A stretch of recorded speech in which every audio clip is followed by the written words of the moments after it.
자, 오늘은 하나님이 책임져 주시는 인생이라는 제목으로 말씀 전하겠습니다. 제가 지난 금요일에 꿈을 꿨습니다.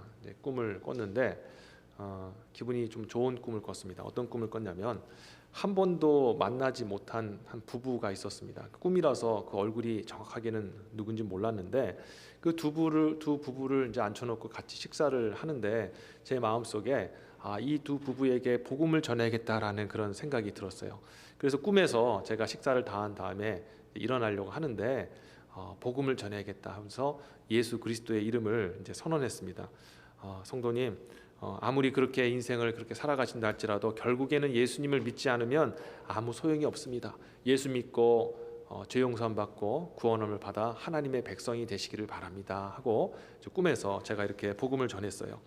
그런데 제가 이제 꿈에서 이제 그 복음을 전하는데 남편을 딱 봤는데 남편의 팔과 어깨와 딱 몸을 봤는데 팔뚝도 이렇게 굵고 거기에 막 용문신이 이렇게 그려져 있었어요. 그래서 제가 그때 생각하기를 조폭이구나, 조폭 부부가 내 앞에 섰구나. 내가 이들에게 복음을 전하긴 했지만 과연 이들이 믿을까라는 그런 생각이 들었습니다. 여러분도 그런 사람을 만나면 처음에 좀 부담이 되지 않겠습니까? 복음을 전해놓고 나서 과연 믿을까라는 생각이 들었는데, 그런데 꿈에서 참 놀라운 일이 벌어졌어요. 제가 복음을 전했는데 갑자기 두 부부가 그 자리에서 일어났는데 한 여인이 그 자리에 탁 앉더니 그렇다면 목사님이 말씀하신 예수님에 대해서 좀 더 이야기를 들어보겠습니다 하고 그렇게 자리에 앉는 겁니다. 그러니까 아내가 앉으니까 그 문신 가지신 조폭 같으신 분도 자리에 딱 앉는 거예요. 제가 너무너무 기뻐해서 예수님을 믿으셔야 됩니다, 예수님을 믿기를 원하십니까? 하고 딱 묻는데 갑자기 떼랭떼랭떼랭 소리가 나더니 보니까 새벽기도 알람 소리가 난 겁니다. 너무 아쉬웠는데 그래서 제가 꿈속에서 물론 그 결론은 듣지 못했지만 제가 맨날 항상 꿈을 꾸면은 뭔가 쫓기고 달려들고 막 이런 꿈 꾸다가 오랜만에 이렇게 복음을 전하고 또 생각지도 못했던 그 사람이 그 자리에서 복음을 듣겠다 하니 참 감격이 되더라고요. 그렇구나, 정말 예수 그리스도의 복음은 참 능력이구나. 그 어떤 우리가 생각할 때 강팍하게 보이고 정말 복음이 안 들어갈 것 같은 사람이라 할지라도 복음을 전하면 역사가 일어나는구나 라는 것들을 또 꿈을 통해서 또 발견하게 해주셨다는 것입니다.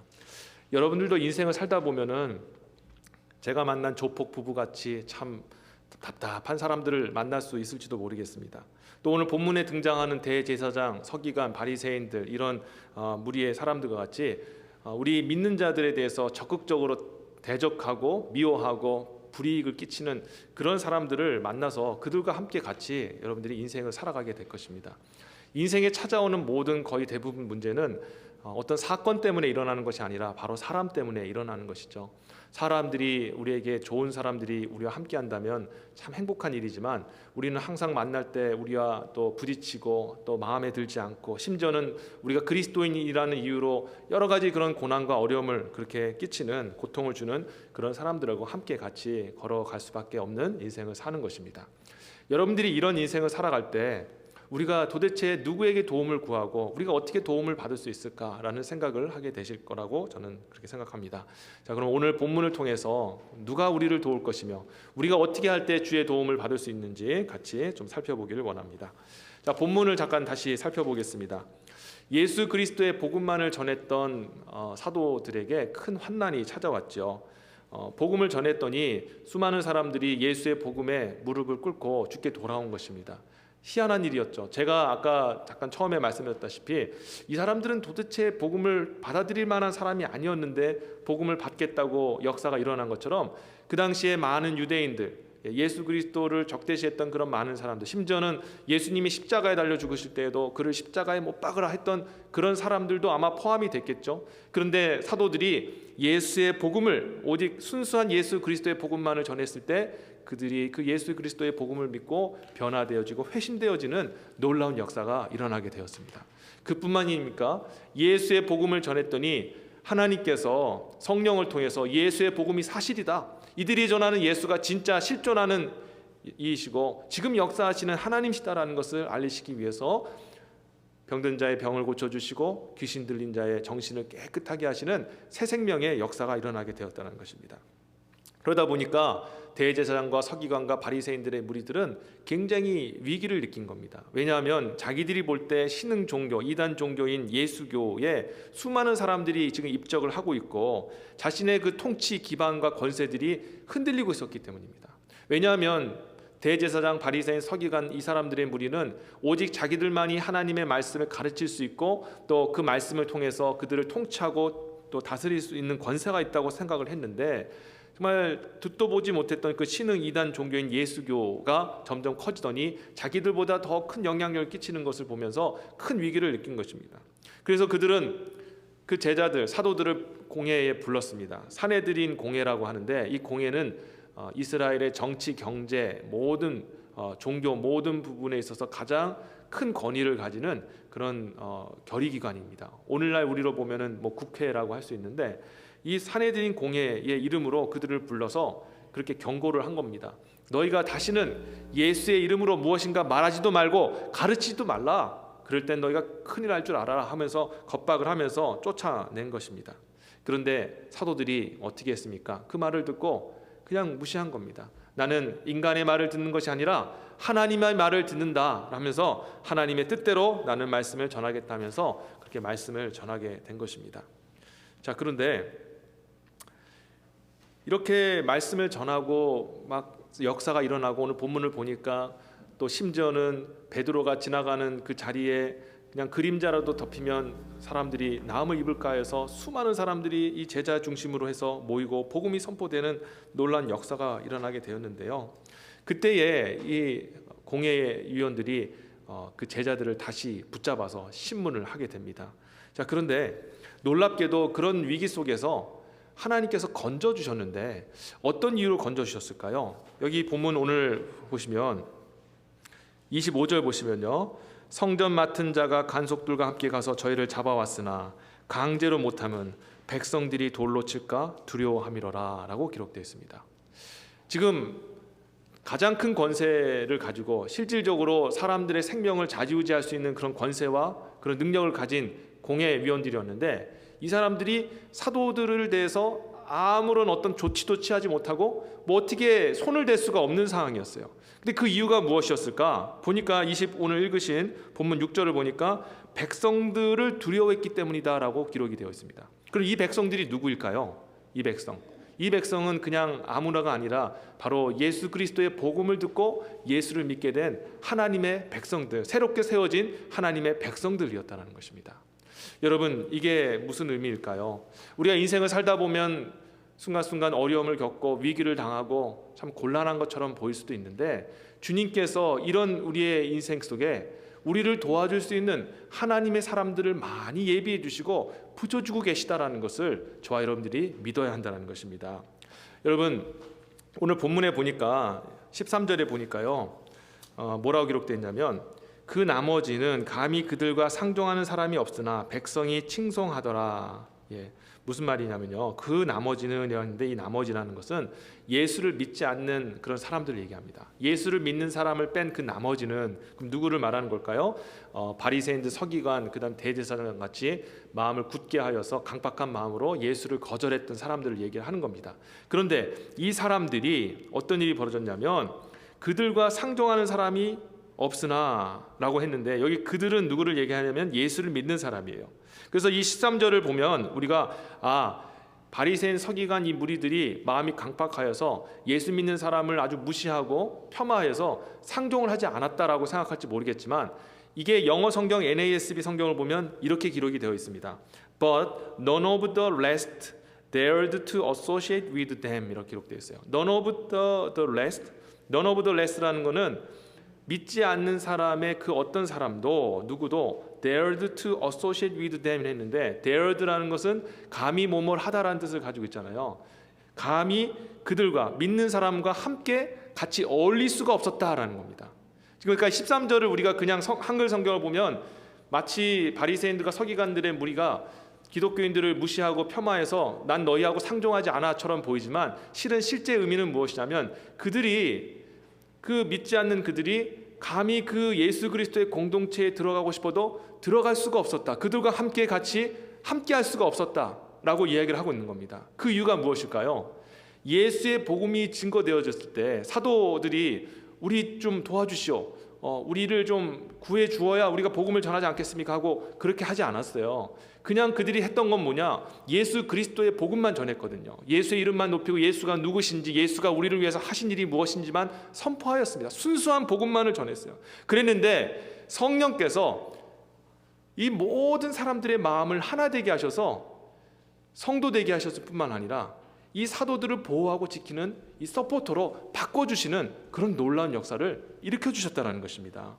여러분, 그래서 예수를 믿지 않는 이 각박한 마음으로 성도들을 바라봤던 사람들, 감히 그곳에 끼어들 수 없었던 사람들 눈에는 성도들이 어떤 사람으로 보였냐면 마치 이 세상에 새로 나타난 천사의 무리들, 아니면 신인류처럼 그렇게 보인 겁니다. 왜 그랬을까요? 그 안에 생명의 역사가 나타났기 때문입니다. 예수 이름으로 모인 그 공동체에 회심의 역사가 일어나고, 또 병든 자가 치유함을 받고, 귀신 들린 자가 나음을 입고, 마음이 상한 자들이 치유를 받으면서 자기의 재산을 내어놓으면서 정말 한 번도 평생에 구경하지 못했던 그런 진정한 평화와 진정한 사랑과 진정한 은혜가 넘치는 그런 공동체에 믿지 않는 자들의 눈에는 그렇게 보였던 겁니다. 감히 범접할 수 없는, 감히 그 안으로 들어갈 수 없는, 그들이 무시해서 나는 그들과 같이 함께 어울리지 않을 거야 라는 것이 아니라 너무나 거룩하고 너무나 특별하고 너무나도 영광스러운 그 공동체였기에 감히 들어갈 수 없는 그런 공동체가 하나님의 성령에 의해서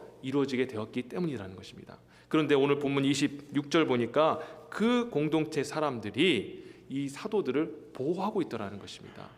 여러분, 이 공동체 사람들은 원래는 어떤 사람들이었습니까? 사도들, 베드로를 위시한 사도들이 성령 받기 전에는 다 숨어 있었잖아요. 그렇죠? 마가의 다락방에 숨어 있고, 베드로의 집에 숨어 있고, 행여나 지나가는 사람이 우리를 보고 저들은 예수의 제자다 하면은 붙잡아서 고발하면 당장에 공회에 잡혀가서 심판받고, 예수님께서도 십자가에 달려 죽으셨는데 우리도 그렇게 죽을 것이다. 그래서 다 숨어 있었습니다. 다 원수고 다 두려운 사람들이었어요. 의심의 대상들이었습니다. 그런데 성령께서 역사하시자 어떤 일이 벌어졌습니까? 제자들을 고발할 수 있고 제자들을 그렇게 밀고할 수 있었던 사람들이 성령으로 하나 되면서 오히려 제자들을 서포트해주는, 제자들의 보호자가 되어지는 놀라운 역사가 일어나게 되었다는 거예요. 이게 바로 성령이 하시는 일인 줄 믿으시기를 바랍니다. 인생에 어려움이 있을 때 우리 하나님께서는 예수 그리스도를 믿고 예수 그리스도만 바라며 살아가는 저와 여러분들에게 도와줄 수 있는 사람들을 붙여주시는 줄 믿으시기를 주의 이름으로 축원합니다. 지난 목요일에 제가 우크라이나 교회 담임 목사이신 윌리엄 라부키 목사님의 감사 인사말 동영상으로 올려드렸을 걸 아마 보셨을 겁니다. 여러분께서 2주 동안 이렇게 사랑의 마음으로 모아주신 그 전쟁 구호 헌금을 이제 제가 전달해 드렸는데요. 제가 그 라부키라는 목사님을 처음부터 알았던 것은 아닙니다. 소개를 통해서 이런 분이 있더라, 우크라이나 교회를 섬기고 있는 분이 있고 그분이 전쟁 구호금을 모으고 있고 그 우크라이나 교회에다 직접 헌금을 전하고 있다는 얘기를 듣고 제가 이제 모아서 이제 그분에게 전달을 해드려야 됐습니다. 그런데 여러분들 아시다시피 일면식도 없는 그분을 전화를 해서 만난다라는 것도 참 어색했습니다. 그렇지 않겠습니까? 아는 분들이야 가서 그렇게 하면 되는데 한 번도 뵌 적이 없는 그분에게 찾아가서 우리의 마음을 전하는 것, 그것도 또 저희가 여러분께서 정말 사랑하는 마음으로 좀 안타까운 마음으로 주신 그 구호 헌금을 전해드렸을 때 그분이 그 마음을 받아서 잘 또 우크라이나 사람들한테 전달을 해줘야 우리의 마음이 전달되는데, 만약에 그분이 제가 전달했음에도 불구하고 마음이 그렇게 동하지 않아서 우크라이나 사람들한테 말씀하기를 그냥 한국에서 하나님 교회가 도와줬습니다 하고 그렇게 간단하게 얘기하면 여러분의 마음이 전달되지가 않잖아요. 그래서 여러 가지 그런 부담이 생겨가지고 이거 어떻게 할까? 체크로 그냥 보낼까? 벤모라고 있는, 여러분 벤모 다 아시죠? 이렇게 해서 보내면 되는 그걸로 보낼까 막 고민하다가 기도를 했어요. 어떻게 하면 좋을까요? 근데 성령께서 직접 만나서 전달해 주라는 그런 마음을 주신 겁니다. 그래서 제가 그분에게 전화번호를 받아가지고 전화를 했어요. 전화를 했는데 목소리가 좀 나이 드신 그런 분의 목소리가 들린 겁니다. 그래서 나는 누구고 이렇게 우리 한인교회가 여러분 전쟁 난 것을 안타까워해서 여러분들에게 좀 사랑의 마음을 전하기 원합니다 하고 얘기를 했어요. 그랬더니 오라는 겁니다. 갔는데 백발의 노인이 저를 맞아주시는 겁니다. 참 되게 어색했어요. 되게 어색했습니다. 자, 그래서 이제 앉아서 이제 그분하고 이제 제가 이렇게 두리번하면서 뭔 얘기를 해야 되나 하고 있는데 그분의 사모님이 저에게 찾아오셨습니다. 그 방에 계시던 사모님이 들어오시면서 반갑다고 하면서 저한테 매우 친절하게 저를 맞아주셨는데요.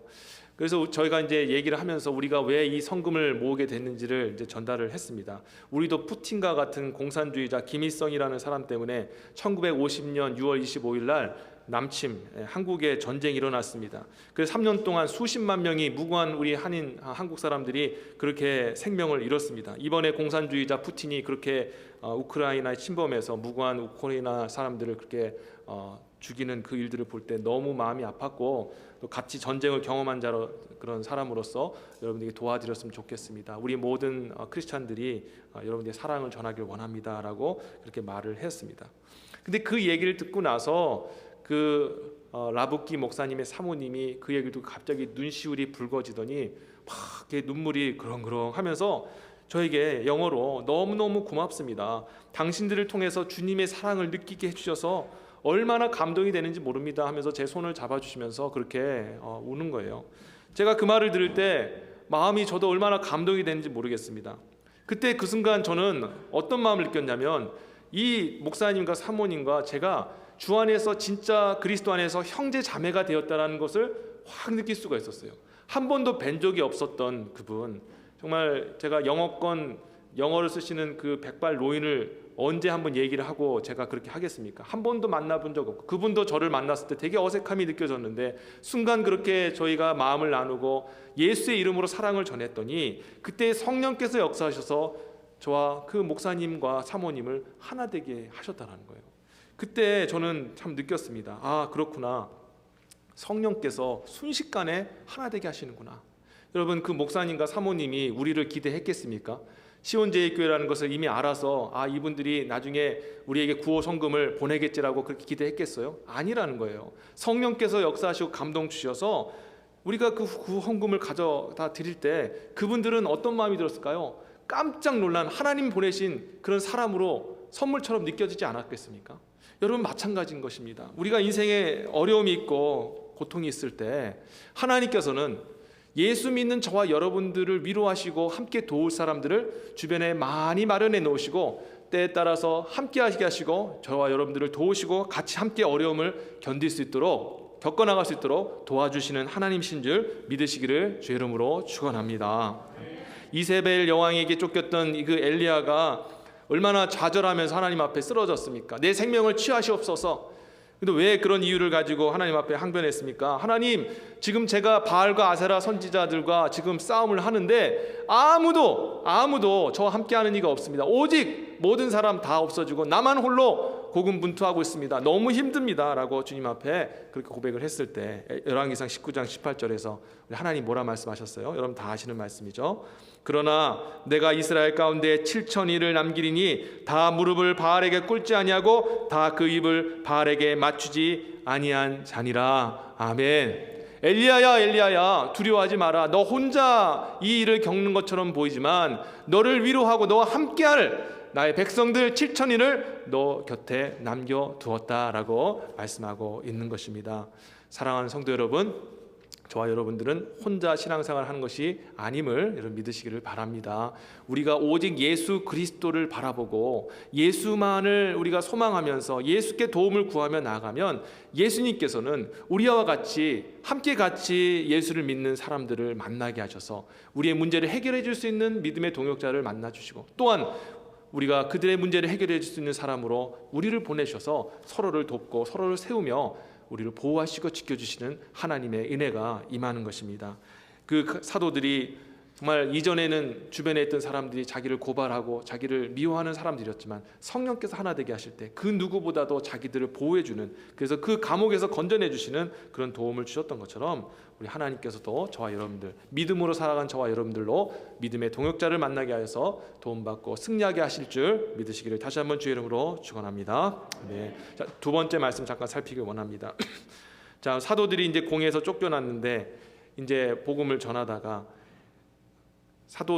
그 바리새인과 서기관들이 이번에는 정말 화가 정말 크게 났습니다. 너무너무 크게 분노를 해서 제자들 다시 불러다가 세워서 아주 크게 책망을 합니다.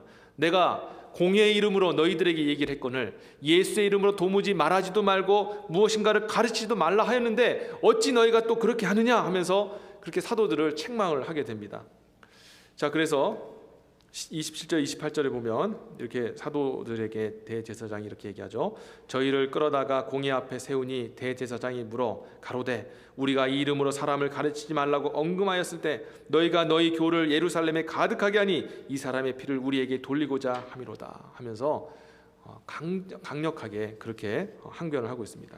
자, 그런데 이 공회원들이 이번에는 태도가 달랐어요. 이전에는 백성들 눈치 보다가 결국에는 놔줬는데 결단을 한 거예요. 백성이고 뭐고 이들을 그냥 내버렸다가는 문제가 생긴다. 이들을 잡아서 죽이자 하고, 그래서 어떻게 했습니까? 33절 보시면 저희가 듣고 크게 노하여 사도들을 없이 하고자 할세라고 결의를 해요.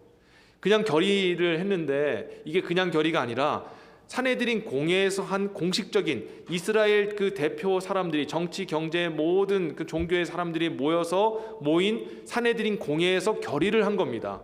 이 산헤드린 공회가 어떤 곳입니까? 심지어 예수님까지 십자가에 정죄하여서 달아 죽게 한 그런 곳이 바로 산헤드린 공회라는 것이죠. 여기서 결의하면 어떻게 해결할 방법이 없습니다. 지금 제자들은 그리고 사도들은 이 공회원들 사이에 있었고 그 공회원들 뒤에는 또 누가 있었습니까? 제자들을 바로 잡아다가 감옥에 넣을 수도 있고 칼을 들어서 칠 수 있는 군사들이 질비하여 있었습니다. 완전히 사면 초가인 상황이었던 것입니다. 여러분, 이 상황에서 어떻게 빠져나오겠습니까? 그런데 예수 그리스도를 믿고 예수 그리스도를 전했던 사도들을 하나님께서 어떻게 구하셨습니까? 놀라운 반전이 일어나요. 절대로 빠져나갈 수 없고 이제 시간이 지나면 사형인데, 그때에 하나님께서는 문제를 해결하시기 위해서 그 공회들이 산헤드린 공회에서 가장 존경받는 가말리엘이라는 한 사람을 하나님께서 세워서 이런 말을 하게 하십니다. 35절과 42절인데요. 한번 잠깐 보시겠습니다. 말하되 이스라엘 사람들아 너희가 이 사람들에 대하여 어떻게 하려는 것을 조심하라. 이전에 드다가 일어나 스스로 자랑하며 사람이 약 400명이나 따르더니 그가 죽임을 당하며 쫓던 사람이 다 흩어져 없어졌고 그 후 호적할 때에 갈릴리 유다가 일어나 백성을 깨어 쫓게 하다가 그도 망한즉 쫓던 사람이 다 흩어졌느니라. 이제 내가 너에게 말하노니 이 사람들을 상간말로 벌어두라. 이 사상과 이 소행이 사람에게서 났으면 무너질 것이요 만일 하나님께로서 났으면 너희가 저희를 무너뜨릴 수 없겠고 도리어 하나님을 대적하는 자가 될까 하노라 하니라고 이렇게 기록되어 있어요. 자, 무슨 상황이 벌어졌습니까? 가말리엘은요 그 당시 최고로 존경받는 그런 율법 학자였습니다. 사도 바울의 스승이기도 하고요. 영적으로 지적으로도 굉장히 추앙받고 존경받는 대제사장 다음으로 사람들에게 영향력을 끼치는 사람이었어요. 그런데 이 사람이 공회의 핵심 위원이었는데 방금 전까지만 하더라도 사도들을 잡아 죽여야 된다는 것을 결의했던 사람인데 성령께서 그 순간 가말리엘의 마음의 역사여서 이전의 역사를 기억나게 하시고, 여기 보면 드다와 유다라는 사람이 있었는데요. 로마에게 이렇게 고통을 당하고 있을 때 이 두 사람이 일어나서 혁명군을 일으켰습니다. 그런데 혁명군을 일으켰지만 자기들은 사람들을 모아서 400인이라는 사람들을 모아서 우리가 이 로마에 대적하자 하고 일어났지만 그것은 하나님의 뜻이 아니었습니다. 하나님의 때에 일어난 일이 아니었습니다. 그 결국에는 비록 그들이 자기 입으로는 우리가 하나님의 이름으로 일어났다라고 하지만 결국에 하나님께서 실패하게 하셨다. 그들을 사형케 하시고 결국에는 그 모든 것들을 흩어버리셨는데, 이런 사건들을 기억한다면 하나님께서 만약에 이 사람들을 세우셨다면 우리 함부로 건들면 안 된다. 그러나 이들이 지금 이야기하는 예수에 대한 그 모든 것들이 자기 생각에서 비롯된 일이라면 스스로 망하게 될 것이다 라고 얘기를 한 겁니다. 근데 이 말 한마디로 인해서 어떤 일이 벌어졌을까요? 방금 전까지만 하더라도 사도들을 죽여야 합니다 하고 얘기해서 결국에는 죽이자고 결의를 했는데 이 가말리엘 말 한마디로 인해서 모든 내용이 완전히 바뀌게 된 거예요. 그래서 결국에는 채찍질해서 그냥 놓아주자라는 방향으로 해서 구해주시고 하나님께서 그들을 그 사망의 골짜기에서 구해주시더라는 것입니다. 여러분, 이것을 통해 우리가 무엇을 할 수 있냐면요, 하나님께서는요 우리가 외부에서 도움을 받지 못하면 그 내부에서부터 하나님께서는 해결책을 주시고 구원해 주시는 하나님이시라는 것을 우리에게 말씀하고 있는 것입니다. 제가 이등병 군 생활할 때요 교회에 가서 예배를 너무 드리고 싶었어요. 그런데 다음 날이 이제 훈련 날이었습니다. 그러니까 월요일이 훈련 날이라서 부대 고참들이 이제 훈련 준비를 해야 되기 때문에 교회를 가지 말라는 거예요. 그래서 토요일 날, 그 전 토요일 날 가장 높은 계급의 병장이 종교 생활을 하는 저같이 뭐 기독교인 또 불교 신자들 또 이제 뭐 다른 카톨릭 신자들 다 불러놓고 겁박을 한 겁니다. 내일 종교 행사 절대 가지 마라. 가면 너희들 내 손에 죽는다 하면서, 특히 이제 기독교인들 보면서 기독교인들 너희들 절대 가지 마라. 가면 내 손에 죽는다고 겁박을 한 겁니다. 그때 제가 이등병이었기 때문에 무슨 말을 할 수가 없었던 거죠. 그래서 다음 날 오전이 되어서 소대장이 와서 이제 종교 행사 갈 사람 하면서 이제 종교 행사 갈 사람 이제 확인하고 있었는데 당연히 아무도 손을 안 들죠. 그래서 손을 들지 않고 가만히 있었는데 이 소대장이 그것을 그래? 그럼 오늘은 뭐 아무도 안 가나 보다 하고 그것을 대대에다가 올린 겁니다. 왜냐하면 대대에서 그것을 그 명단을 받아다가 대대에서 차를 한 차로 모아서 이제 교회를 가거나 뭐 절로 가거나 했거든요. 그런데 그런 식으로 해서 제 마음속에 교회를 못 가는구나, 예배를 못 가는구나 하고 힘들어하고 있었는데 갑자기 전화 한 통이 들렸습니다. 행정부에 전화 한 통이 들리더니 갑자기 중대장님이 벌떡 그 자리에 일어나더니 예 알겠습니다, 그렇게 하겠습니다 하고 어쩔 줄을 몰라 하면서 전화를 끊는 겁니다. 그러더니 화가 머리끝까지 난 그 중대장이 저희 막사에 들어와서 이렇게 외치는 거예요. 일요일인데 누가 종교 행사를 안 가나? 너희들 중 종교 가진 사람이 한 명도 없단 말인가? 왜 너희 병장들 애들 종교 행사 가지 못하게 막았냐? 하면서 막 그 병장들을 나무라는 겁니다.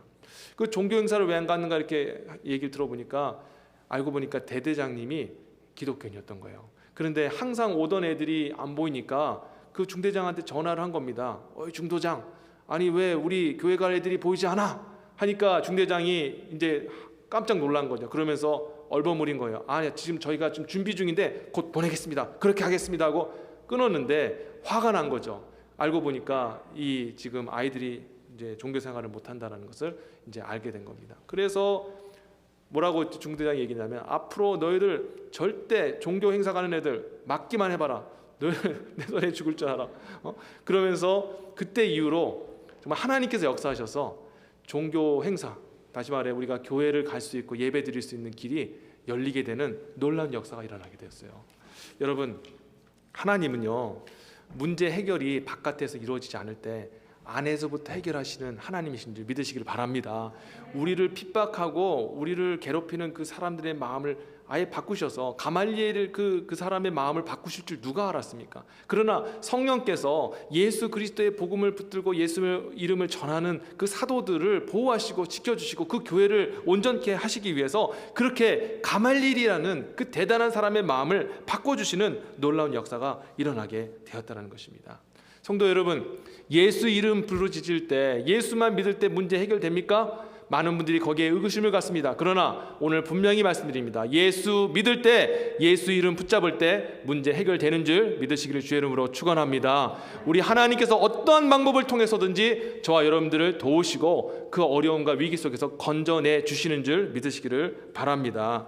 지금 포탄이 빗발치는 우크라 땅에 여러분 뉴스 보셔서 아시겠지만 수많은 자원봉사자들이 가서 그 포탄이 떨어지는 곳에 양식을 전하고 또 물도 전하고 또 물질도 전하고 있습니다. 그런데 거기에 누가 있는지 아십니까? 우리 한인들, 특히 교회 다니는 우리 목사님들, 선교사님들이 그 일에 앞장서고 있어요. 다른 물론 봉사단체도 하지만 그 포탄이 떨어지는 그곳에 가장 먼저 들어가서 사람들을 돕고 있는 사람들이 우리 믿는 그리스도인들이라는 것입니다. 그 사람들이 어떻게 알았겠습니까? 이 빗발치는 포탄이 떨어지는, 바깥에 나가면 총 맞을 수 있고 포탄 맞을 수 있는 이때에 나를 도와주러 올 사람이 정말 있었을 거라고 생각을 했겠습니까? 그러나 하나님께서 불쌍히 여기시니까 성도들의 마음을 감동시켜서 성도들과 또 선교사님과 목사님들이 생명 걸고 그들을 돕게 하시는 역사를 일으키신 거예요. 여러분, 그겁니다. 우리 인생의 모든 어려운 문제들 주님 예수 그리스도 이름 믿고 우리가 신뢰하면 예수님 도와주실 수 있습니까? 지금 상황에 해결자도 보이지 않고 도울 자도 보이지 않는데 그때 예수님이 말씀하시는 거예요. 걱정하지 마라. 내가 다 준비하였다. 내가 준비하였다. 너희를 도와줄 7,000인의 사람을 남겨두었고 그리고 아무리 너희가 힘들다 할지라도 너를 도울 수 있는 그런 사람들 내가 준비하였다라고 말씀하고 계신 것입니다. 그렇다면 여러분, 저와 여러분들이 해야 될 건 무엇입니까? 오직 예수 그리스도를 믿는 믿음, 절대 잃지 않고 믿음으로 살아가는 것뿐인 줄 믿으시기를 바랍니다. 문제가 생기고 어려움이 생길 때 우리는 자꾸 문제만 바라보고 그 어떤 해결책만 바라보는데, 우리가 붙들고 바라봐야 될 대상은 문제가 아니라 바로 예수 그리스도, 우리의 주님 되시고 또 우리의 목자 되신 예수님이신 줄 믿으시기를 바랍니다. 예수님은 우리에게 생명을 주시면서까지 우리를 구원하신 분이십니다. 그분이라면 우리의 인생을 책임져 주시는 분 아니겠습니까? 생명 주셔서 구했는데 이제는 내가 생명 주었으니 네 인생, 나머지 인생은 네가 알아서 살아라, 그런 주님이 어디 있습니까? 낳았으면 책임을 지는 게 부모 아니겠습니까? 부모보다 더 큰 사랑으로 우리를 사랑하고 계신 우리 하나님과 그의 아들 예수 그리스도께서 우리의 인생을 책임져 주시지 아니하시겠느냐라는 것이죠. 그래서 저와 여러분들이 오직 예수님만을 붙들고 정말 살아가시는 사도들과 같이, 사도들이 뭐 특별히 한 것이 무엇이 있습니까? 순수한 예수 그리스도 복음 전하고 예수 그리스도 선포하며 나갔더니 하나님께서 보호하시고 지켜주시는 은혜를 베풀어 주셨던 것입니다. 저와 여러분들도 오늘 예수 그리스도만 바라보며 예수의 이름만 높이고 예수와 함께 같이 걸어 나갈 때 우리를 도우시는 그 하나님 능력을 체험하여서 여러분 인생에 큰 문제 없이 하나님 앞에 영광 돌리며 살아가는 복된 인생 될 줄 믿으시기를 주의 이름으로 축원합니다. 아멘. 기도하겠습니다.